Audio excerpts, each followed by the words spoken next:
नमस्कार। Public time news में आपका सभी दर्शकों का स्वागत है। जैसा कि हम सभी जानते हैं, यूक्रेन और रूस में जंग जारी है, जो कभी भी तृतीय विश्व युद्ध को आगाज दे सकता है, दस्तक दे सकता है। हम सभी जानते हैं कि हमारे माननीय प्रधानमंत्री श्री नरेंद्र मोदी के द्वारा एक मिशन की आगाज की गई है, जिसका नाम है ऑपरेशन गंगा। उसी ऑपरेशन गंगा के तहत यूक्रेन में फंसे हजारों लोगों को एयरलिफ्ट के माध्यम से सकुशल अपने वतन लाया गया है। तो आज हमारे बीच में एक ऐसे शख्स मौजूद हैं जो यूक्रेन से ऑपरेशन गंगा के तहत एयरलिफ्ट के द्वारा सकुशल अपने देश में, अपने वतन में वापस लौटे हुए हैं।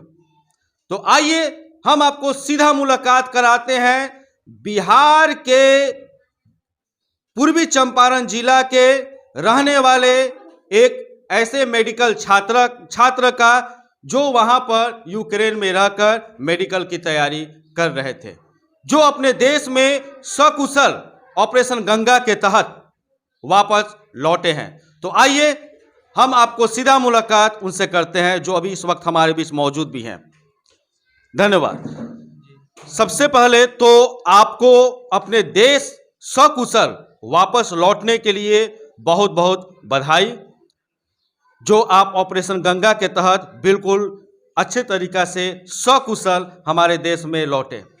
तो सबसे पहले आप अपना नाम बताइए। जी, मेरा नाम मोहम्मद अमानतुल्लाह है। मैं फर्स्ट ईयर का स्टूडेंट यूक्रेन का हूँ। टर्नोपिल नेशनल मेडिकल यूनिवर्सिटी का स्टूडेंट हूँ। और मैं सबसे पहले आपका धन्यवाद करता हूँ जो आप मेरे को यहाँ इनवाइट किए। और ऑपरेशन गंगा सही चल रही है, पर उसमें डिमेरिट ये है कि जब 15 फेब को पहला जब ये नोटिस निकाला गया कि आप लोग सब अपने घर चले जाएं, तो उसके बाद जो 22 और 24, 26 का फ्लाइट था, 3 दिन जो फ्लाइट था, तो 22 वाले में बहुत बच्चा टिकट कराएं जो अफोर्ड कर सकते थे, क्योंकि कॉस्ट भी बहुत हाई था, 65 से 70 हज़ार था।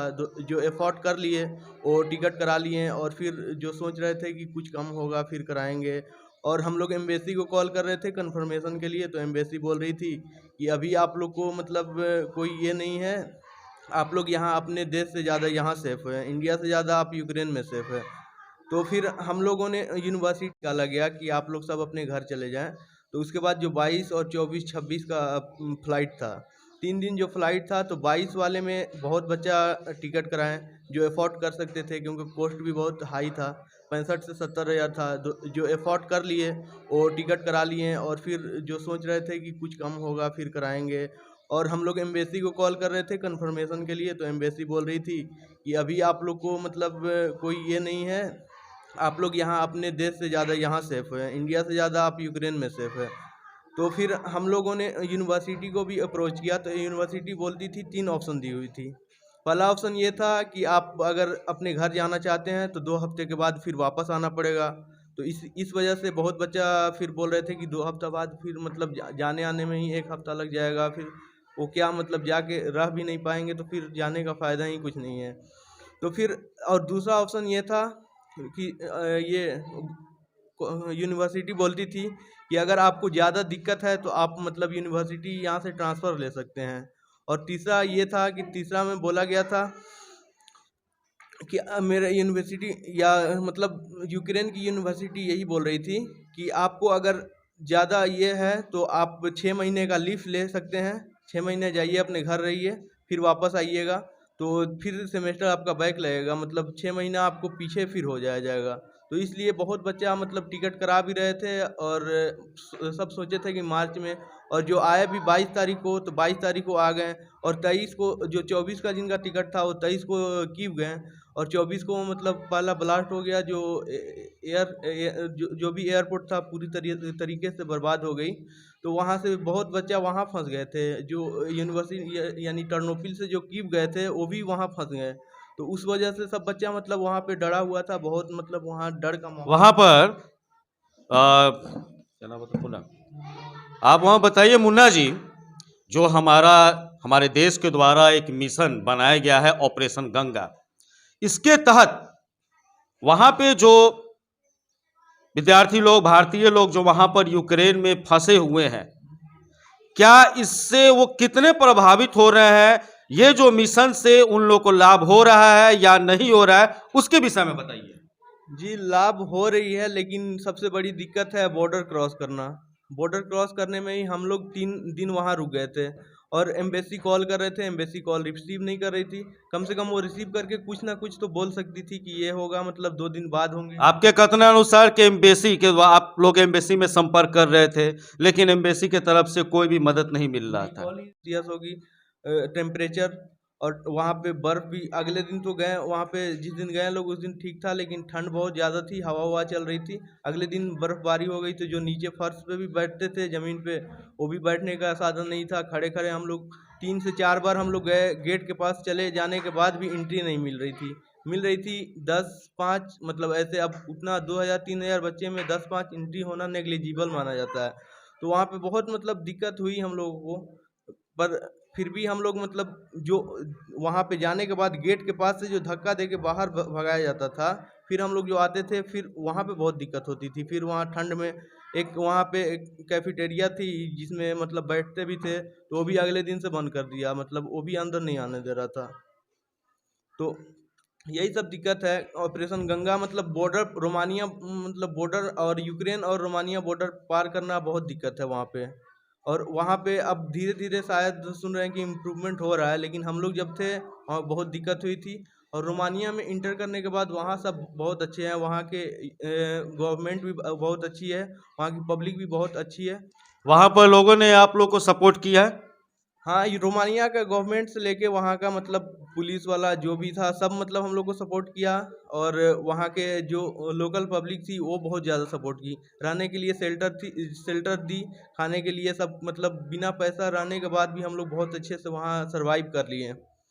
और वहाँ मतलब छोटे से छोटे मोजा से लेके, मतलब जो भी जिसके पास जैकेट, जूता, मोजा, मतलब जिसका फट गया था या धक्का में निकल गया था, उसको फिर वहाँ मोजा, जूता, हर चीज़ दिया रोमानिया के सरकार ने। वहां के गवर्नमेंट जो थे, भारतीय जो भी वहां फंसे हुए हैं, क्या वहां के गवर्नमेंट आप लोग को सहयोग दे रही थी या नहीं दे रही थी? दे रही थी, मतलब जैसे एयरपोर्ट पे आ गए उसके बाद वही टिकट कराई, लेकिन वहाँ पे जो रोमानिया का लोकल जो सपोर्ट मिला, उतना सपोर्ट इंडिया से मिल जाता तो बहुत अच्छी होती, लेकिन सपोर्ट इंडिया के तरफ से तो बहुत सहयोग दिया गया है। और आज हमारे प्रधानमंत्री का जो मिशन है ऑपरेशन गंगा के तहत, आप जान सकते हैं, समझ भी सकते हैं, चूंकि आप वहां पर रहे भी हैं, तो वहां से हजारों विद्यार्थियों को, हजारों लोगों को सुरक्षित यहां पर लाया जा रहा है। अच्छा, आप एक बात हमको बताइए कि आप वहां पर कहाँ पढ़ते थे, कौन से कॉलेज में थे, इसके विषय बताइए। मैं वहाँ टर्नोपिल नेशनल मेडिकल यूनिवर्सिटी में, टर्नोपिल एक जगह है, सिटी है वहाँ, मतलब उसी के नाम पे बना हुआ है टर्नोपिल नेशनल मेडिकल यूनिवर्सिटी। वहाँ का मैं फर्स्ट ईयर का स्टूडेंट हूँ। वहां पर अभी क्या स्थिति है? वहां पर टर्नोपिल नेशनल मेडिकल यूनिवर्सिटी, वहाँ का मैं फर्स्ट ईयर का स्टूडेंट हूँ। वहां पर अभी क्या स्थिति है? वहां पर ये यूक्रेन में जो युद्ध चल रहा है, यूक्रेन और रूस के साथ जो युद्ध चल रहा है, तो वहां पर आप तो वहां पर रहे हुए हैं, सब माहौल देखे भी हैं, शुरू से लेकर अभी तक आप देखे हैं, तो आप हमको बताइए ये कि हमारे चैनल के द्वारा आप ये हमें बताइए कि वहां पर अभी का क्या स्थिति है, वहां पर कुछ दृश्यों के बारे में बताइए। अभी तो वहाँ स्थिति बहुत ख़राब है। जब तक युद्ध ख़त्म नहीं होती है पूरी तरीक़ा से, तब तक वहाँ के पब्लिक को भी बहुत नुकसान, मतलब वो लोग भी बहुत डरे हुए हैं। और ये युद्ध कोई भी समस्या का हल नहीं है, मतलब युद्ध ख़त्म हो जाए तभी सब कुछ सही होगा। ऐसे मतलब कहने से तो बोलते हैं कि सही होगा या सही हो गया, लेकिन होता नहीं है। जब तक ख़त्म नहीं होगा तब तक कुछ सही नहीं होगा।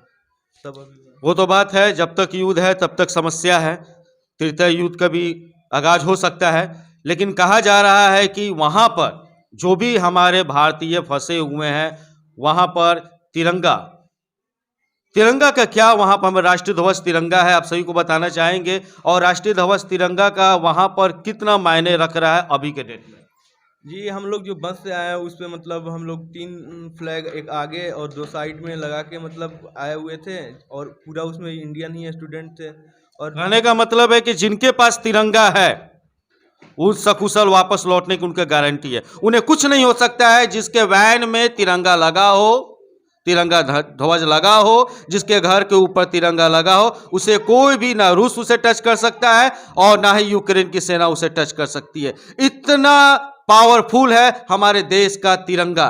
तो आइए हम जानते हैं इस तिरंगे के विषय में कि वहां पर तिरंगे की, हमारे देश की ध्वज जो तिरंगा है उसका क्या मायने है और वहां पर वो कितना सकुशल वापस लाने की गारंटी देता है। इसके विषय में आप बताइए जी। जो ऑपरेशन तिरंगा के विषय में। ऑपरेशन तिरंगा, ये मतलब तिरंगा एक लगा के हम लोग का वो बाहर ही से दिख जाएगा, जैसे लोगो रहता है तो वो तिरंगा दिख जाएगा कि हम लोग इंडियन स्टूडेंट हैं। तो मतलब वहाँ जो रास्ते में कुछ दिक्कत नहीं हुई, जो भी दिक्कत हुई हम लोग को बॉर्डर पे ही हुई। बॉर्डर पे हम लोग को बहुत मतलब माइनस में, ठंड के मारे हालत ख़राब थी, ना वहाँ खाने के लिए कुछ था, ना रहने के लिए शेल्टर था। कम से कम एम्बेसी इतना कर सकती थी कि वहाँ शेल्टर दिला सकती थी, और खाने के लिए कुछ भी हम लोग के पास नहीं था। तो एनजीओ वाले जो भी मतलब थे वो खाना प्रोवाइड करते थे।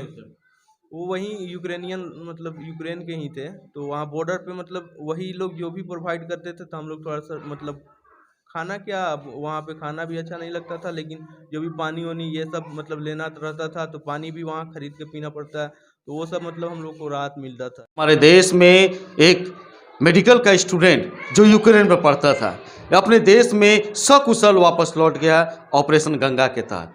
इसके लिए हमारा चैनल पब्लिक टाइम्स न्यूज माननीय प्रधानमंत्री का आभार व्यक्त करती है और भारत सरकार को एक ही कहना चाहती है कि वहाँ पे जो भी विद्यार्थी लोग फंसे हुए हैं उन्हें अपने देश में सकुशल वापस लाया जाए। इसके लिए पब्लिक टाइम्स न्यूज भारत सरकार से निवेदन करती है और आभार भी व्यक्त करती है कि आज आप ही के बदौलत हमारे देश में उतने विद्यार्थी सुरक्षित लाए जा रहे हैं। ये कहीं ना कहीं आपकी एक विदेश नीति की एक वजह है। तो पब्लिक टाइम्स न्यूज के तरफ से मैं भारत सरकार को धन्यवाद देता हूं, जो हमारे विद्यार्थियों को, वहां पे फंसे हुए लोगों को सुरक्षित लाया जा रहा है। धन्यवाद।